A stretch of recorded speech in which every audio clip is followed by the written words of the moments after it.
Good afternoon, good morning, good evening. I've got a video clip from Brett, a very familiar face to many Zimbabweans. Brett has brought up this issue before in the past. He is one of those who believe that the solution to Zimbabwe's present political impasse and paralysis is an armed struggle. And in the last few weeks, we have had demonstrations in Kenya, and they seem to be spreading to other African countries, street protests and so forth. And so this issue of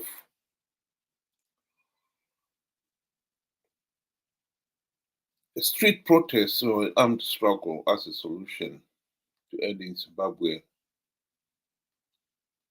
political and economic crisis is gaining mileage. And therefore, then I think it is important that we should address it. Let's listen to what Brett is saying here, and then I can comment on it myself. Varanda veZimbabwe mamuka seizve. Just a quick one. General Sanyatwe, his utterances in connection with a command voting and saying that he supports ZANU-PF when our military is supposed to be apolitical. The military is not supposed to be involved in politics. Amene kuti vanhu muri kushamisika kuti chii chakaitika ipapo. Kushamisika kuti military iri kutsigira ZANU-PF, zvinhu zvatinoziva pachena zvatinoona every day. Mungabva mashamisika nezvinhu zvakadaro. I don't know why you are surprised to hear that an army general supports ZANU-PF. That is how it's been. People are talking about, hey, it's unconstitutional. Yeah, hazvifanirwe kuitwa. Yeah, yes, we know that. We know it's not supposed to be done. Muchiri kufunga kuti Zimbabwe ine constitution. Because that's probably more worrying. The fact that you think kuti kune rule and law and order Zimbabwe, is that what you think? You think kuti pane nzvimbo yekuti unogona kunopopotera kuti pane general ataura zvakati. Is there such a place in Zimbabwe? Kuti unomhangarira kuti pane general ataura zvisingataurikwe. Yeah? Is there such a place? Because that would be more disturbing to think kuti ndo zvauri kufunga izvozvo. Zimbabwe iri kucontrolwa nemilitary junta varanda veZimbabwe. A military junta, kana pane vasiri kuzviziva izvozvo. Maybe hamuna kuenda kuZimbabwe for the last 20 years kana kuti hamusina hama neshamwari dzinokumesejai kana kuti hamuterere news. Eh? Do you think kuti a military junta ichabviswa nedemonstration? Ichabviswa nekuvhara border? Ichabviswa ne-protest action? Junta. Military junta. Ine futi, ine matanks, ine ndege, ine helicopter. Do you think that that's what's going to happen? But under Zimbabwe, in Zimbabwe, everyone knows, kuti panoda revolution. Repolitics muri kunyeperana. And what it is when somebody knows what to do, but it's very uncomfortable and hard for them to do it. What they do is brain mavo, it short circuits, and they avoid that topic. They avoid. And that's what's happening to Zimbabweans. You all know that Zimbabwe requires a revolution. But into your brain is broken. So you run to a demonstration to at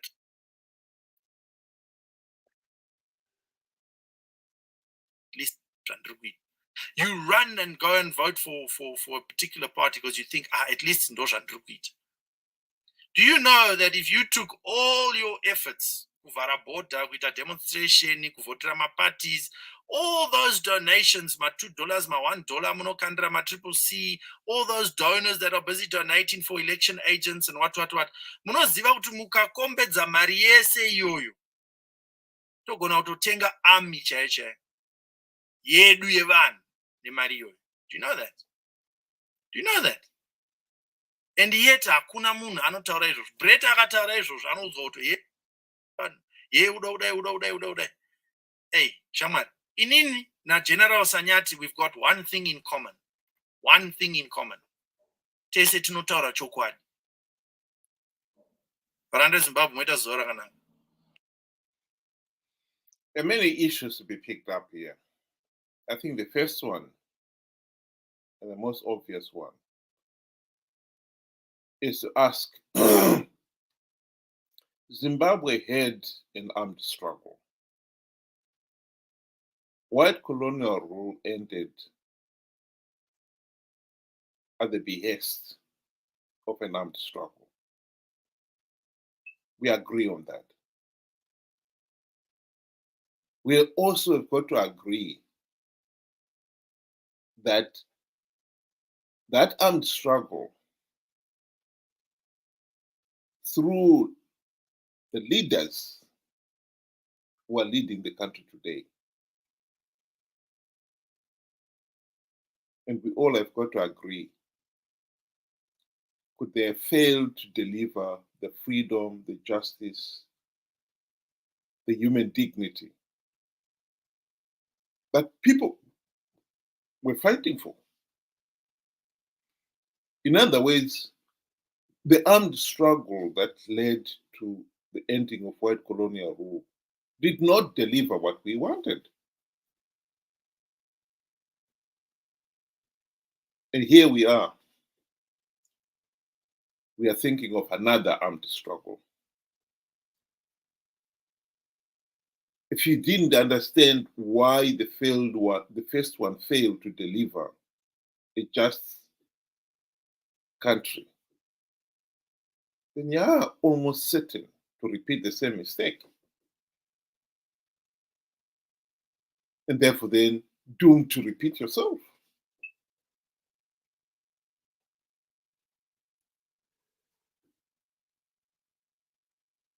The Indian nationalists were faced with the same problem that Zimbabwe and many other African countries faced.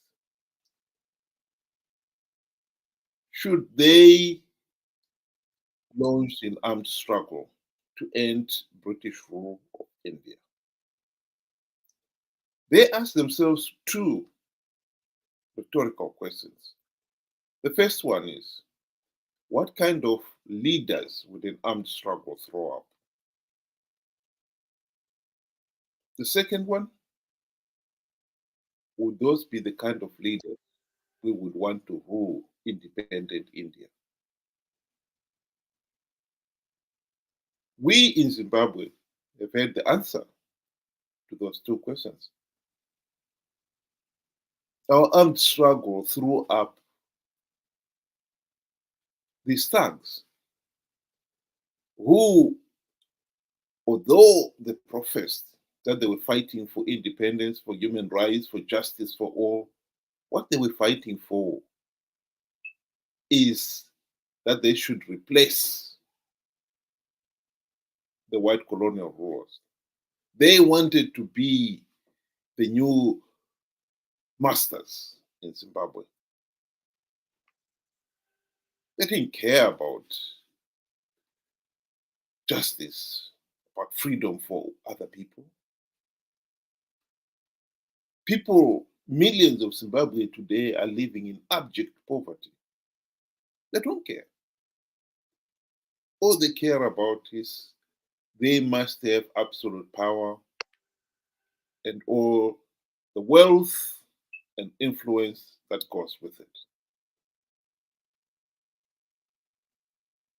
So I think here, those who are advocating for another armed struggle, they're forgetting one thing. You haven't learned anything. Why the first one failed? Not only in Zimbabwe, but in many other countries, particularly in Africa. We have got the knack of yesterday's liberators becoming today's oppressors. If we haven't understood why that is the case, how we are going to stop it, then you are going to repeat the same thing. The other important point here is as much as no one can deny that the army, the police, the CIO, and all the security services have been corrupted by ZANU-PF. And they are nothing more than a branch of ZANU-PF. The truth is, ZANU-PF has managed to stay in power not because of the army or the police or the CIO. ZANU-PF has managed to stay in power these last 44 years because it was able to rig elections.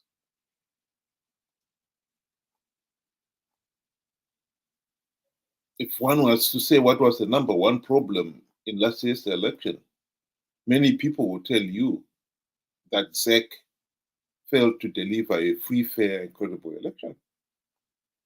ZEC, not the army, not the police, not the CIO, ZEC.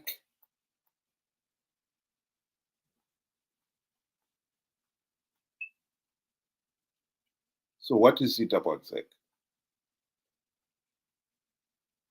Why has ZEC failed to deliver free, fair, and credible elections? Well, I'll tell you. It's because ZEC, like so many other state institutions, including the police and the army, has been corrupted. ZEC is nothing more than just another branch of ZANU-PF, committed to the common goal that ZANU-PF must win the elections and stay in power at all costs. And while we are talking of corrupted institutions, we should not forget also the opposition. In one of his commentary, I remember Brett saying, Triple C is ZANU-PF Team B. And in this particular case, Team B is playing, but always with an eye that Team A would win, must win. And in this case, making sure that Team A not only wins, but it gets legitimacy. And that is true. MDC Triple C have had the golden opportunity to implement the democratic reforms to stop ZANU-PF rigging the elections these last 24 years, including the 5 in the GNU. They failed to implement one reform. They've been participating in these flawed elections, knowing fully well that the process is flawed, knowing fully well that by participating, they're giving ZANU-PF legitimacy. It's not me alone saying these things. MDC leaders themselves, the likes of Tendai Biti, David Coulthard, have made the same admission. Why Zimbabweans continue to shy away from the truth beggars belief. Here is a quotation. This statement was made by Tendai Biti in 2015. He was trying to argue his fellow opposition members that they should stop participating in these flawed elections.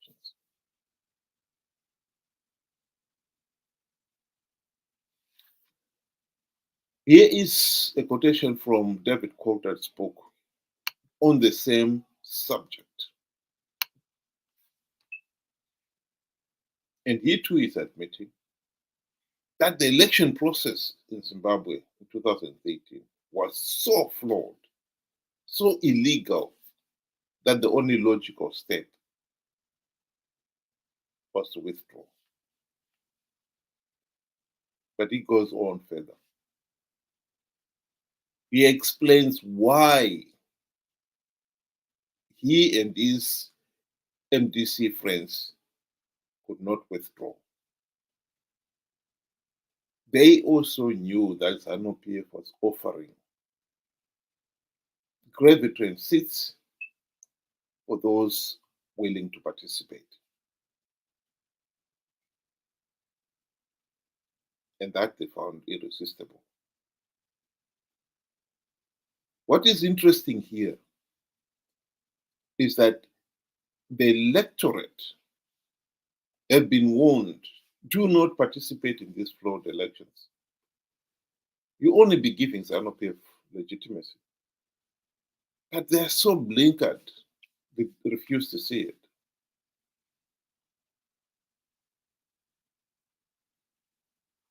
We cannot talk of, let's say, an armed struggle. Let's go onto the street. For what?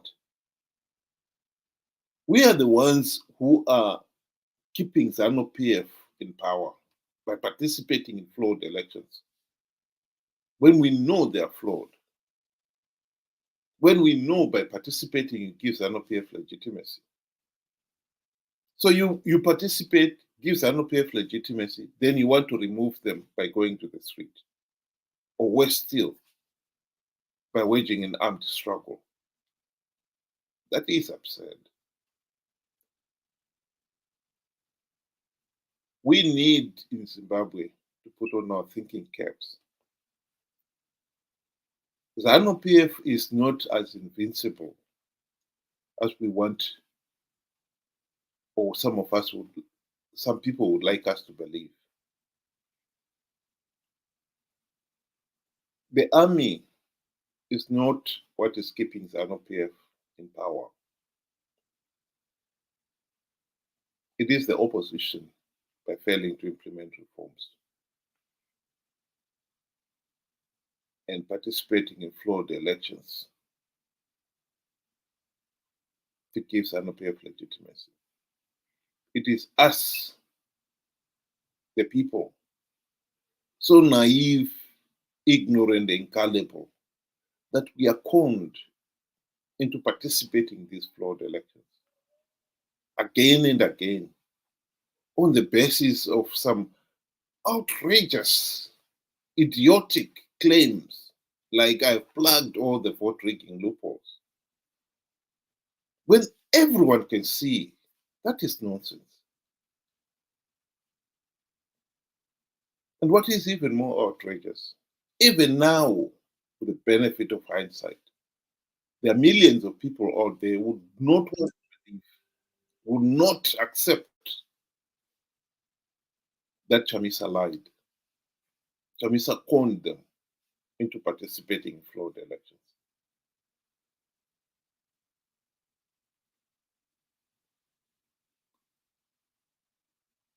And if you're that stupid, that dumb, you bury your head in the sand and refuse to see reality, well, you deserve to suffer. Nations get the government they deserve. And in Zimbabwe, we deserve this tyrannical, corrupt, and murderous ZANU-PF dictatorship, complete with its entourage of corrupt, incompetent, and utterly useless opposition. And this issue of an armed struggle, I think, is totally misplaced.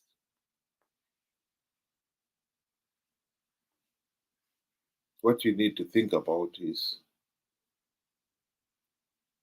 we can stop ZANU-PF rigging the elections by electing opposition people who will focus on getting the reforms implemented. That is not so difficult.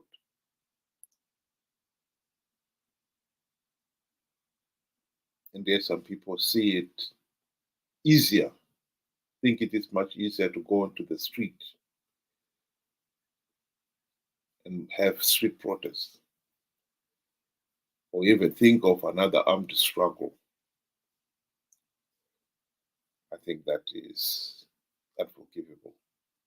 Only clearly shows that we really are not yet serious to have a free, fair, and democratic Zimbabwe if we cannot think in a rational way.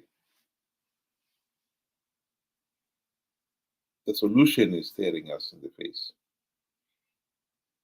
SADC election observer mission report states very clearly that the 2023 elections were flawed and illegal. We have to ask ourselves, why did we participate in such a flawed process? We participated in it. Yes, nearly 2 million voted for Chamisa alone. 2 million. You vote, you participate in a process that you know, that you have been warned, is so flawed, so illegal, that the only logical step to do is to withdraw. And you still insist in participating.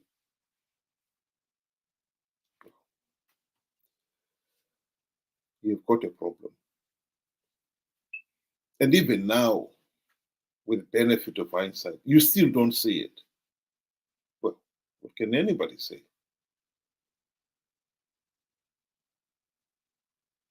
But let me say this. Street protests, much less an armed struggle, is not a substitute for one sitting and thinking for a change.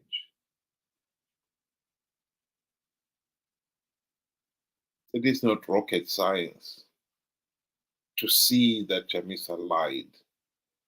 Why some people find it so difficult to accept a basic truth like that beggars belief.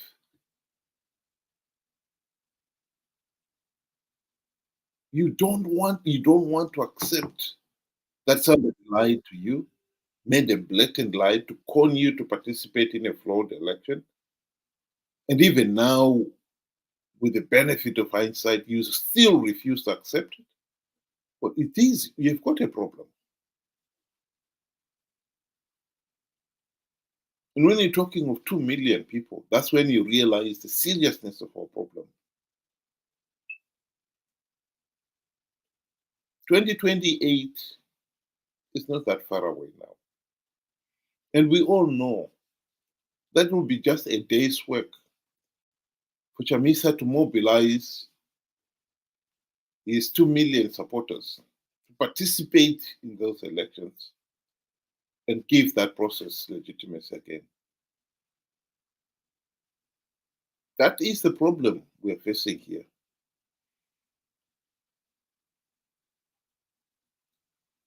We have got 2 million people who are so naive, so gullible, that they will participate in a flawed process, so flawed, so illegal, that the only logical step is to withdraw, but they will not withdraw. They will participate and give vote rigging ZANU-PF legitimacy and perpetuate their own suffering. After 44 years of rigged elections,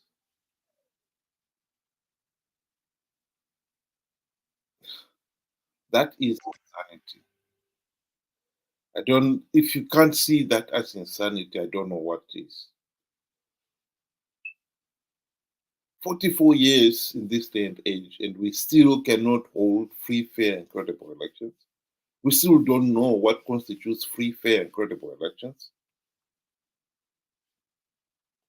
That we participate in a flawed process to give vote rigging ZANU-PF legitimacy.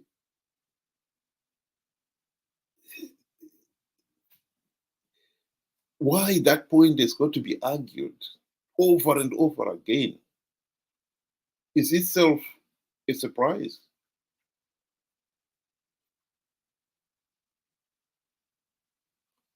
This madness has got to stop. We do not need another revolution. We just need to think for a change. Thank you very much and have a good day.